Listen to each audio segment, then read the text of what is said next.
नमस्कार। आज बात करते हैं भारत के एनर्जी सेक्टर के एक ऐसे महारथी की जो देश की लगातार बढ़ती बिजली की जरूरत को पूरा करने में कह सकते हैं सबसे आगे खड़ा है। नाम है अडानी पावर। चलिए समझते हैं इसकी पूरी कहानी। तो चलिए एक बहुत बड़े सवाल से शुरुआत करते हैं। सोचिए, 140 करोड़ लोगों का देश, उनके सपने, उनके घर, उनकी फैक्ट्रीज, इन सबको 24 घंटे रोशन कैसे रखा जाए? ये सवाल आज भारत के लिए सबसे बड़ी चुनौतियों में से एक है।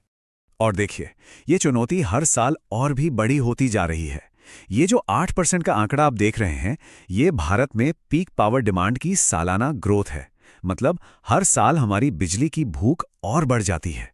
और बस यहीं पर अडानी पावर जैसी कंपनियों का रोल बहुत ही ज्यादा इंपॉर्टेंट हो जाता है। तो चलिए सबसे पहले उस मार्केट को समझते हैं जहां अडानी पावर ऑपरेट करती है। मतलब भारत की जो कभी न खत्म होने वाली एनर्जी की डिमांड है उसको।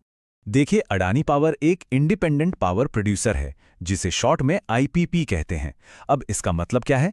आसान भाषा में समझें तो ये एक प्राइवेट कंपनी है जो बिजली बनाती है और फिर उसे सरकारी कंपनियों यानी डिस्कॉम्स को बेच देती है, और फिर वही डिस्कॉम्स उस बिजली को हमारे आपके घरों तक पहुंचाती हैं। तो सवाल ये है कि ये कंपनी पैसा कमाती कैसे है? इसका जो बिजनेस मॉडल है ना, वो काफी इंटरेस्टिंग है। लगभग 75% रेवेन्यू आता है लॉन्ग टर्म एग्रीमेंट से, जिन्हें पीपीएस कहते हैं। अब ये क्या होते हैं? ये एक तरह से 25 साल तक के पक्के कॉन्ट्रैक्ट्स हैं जो कंपनी को एक रेगुलर और सिक्योर्ड इनकम की गारंटी देते हैं। और यही स्टेबिलिटी, यही स्थिरता बहुत जरूरी है, क्योंकि इसी के दम पर तो कंपनी भविष्य के बड़े बड़े प्रोजेक्ट्स प्लान कर पाती है और उसे आसानी से लोन भी मिल जाता है। और बस इसी मजबूत स्थिर कमाई के दम पर अडानी पावर आज इंडिया के प्राइवेट पावर सेक्टर का कह सकते हैं बादशाह बन गया है और देश की एनर्जी जरूरतें पूरी करने में एक बहुत बड़ा रोल प्ले कर रहा है। अच्छा, कंपनी का सबसे जरूरी काम क्या है? वो है बेस लोड पावर देना। अब ये बेस लोड क्या भला है? देखिए, सोलर पावर तो तभी मिलेगी जब धूप होगी और विंड पावर तभी जब हवा चलेगी। लेकिन हमारे घर, हॉस्पिटल, फैक्ट्रीज, इनको तो 24x7 बिजली चाहिए, है ना? तो ये जो लगातार बिना रुके भरोसेमंद बिजली मिलती है ना, इसी को बेस लोड पावर कहते हैं। और बस इसी काम में अडानी पावर की महारत है। तो अगला सवाल ये उठता है कि अडानी पावर ने मार्केट में अपनी इतनी मजबूत पकड़ बनाई कैसे? इसको समझने के लिए चलिए एक किले की कल्पना करते हैं। एक ऐसा किला जिसकी मजबूत दीवारें उसे कंपटीशन से बचाती हैं। इस मजबूत किले के 3 मेन पिलर्स हैं। पहला, इसका विशाल स्केल, इसका साइज। दूसरा, इसके प्लांट्स की स्ट्रेटेजिक लोकेशंस। और तीसरा, जो बहुत जरूरी है, वो है मुश्किल सरकारी नियमों यानी रेगुलेशंस को समझने और उन्हें नेविगेट करने की काबिलियत। और यही पिलर्स कंपनी को जबरदस्त फायदे देते हैं। देखिए, ये भारत की सबसे बड़ी प्राइवेट थर्मल पावर कंपनी है। इनके प्लांट्स बहुत एफिशिएंटली काम करते हैं, जिसे टेक्निकली प्लांट लोड फैक्टर या पीएलएफ कहते हैं। और क्योंकि ये अडानी ग्रुप का हिस्सा है, तो ग्रुप के पोर्ट्स और रेलवे का इस्तेमाल करने से इनकी कॉस्ट भी कम हो जाती है। और जैसा कि हमने पहले बात की, लंबे पीपीए से एक स्टेबल कैश फ्लो तो बना ही रहता है। लेकिन देखिए, हर किले में कोई ना कोई दरार, कोई ना कोई कमजोरी तो होती ही है।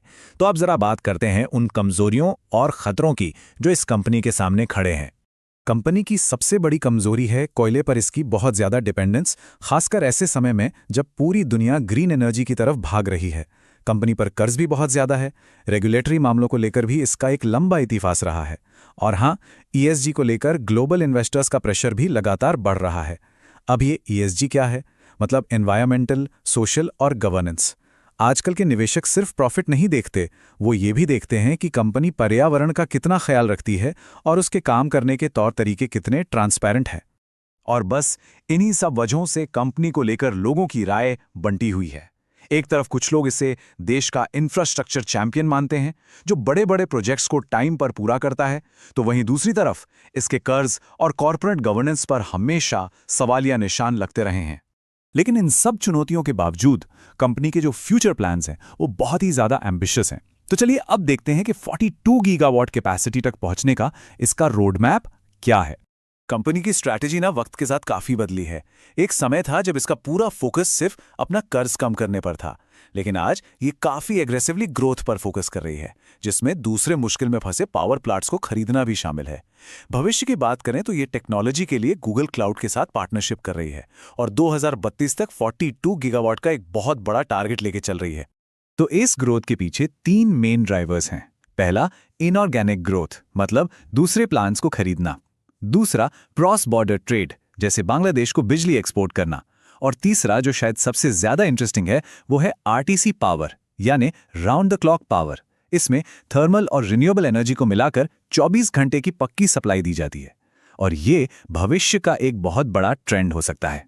तो हम आकर रुकते हैं एक बहुत ही बड़े सवाल पर।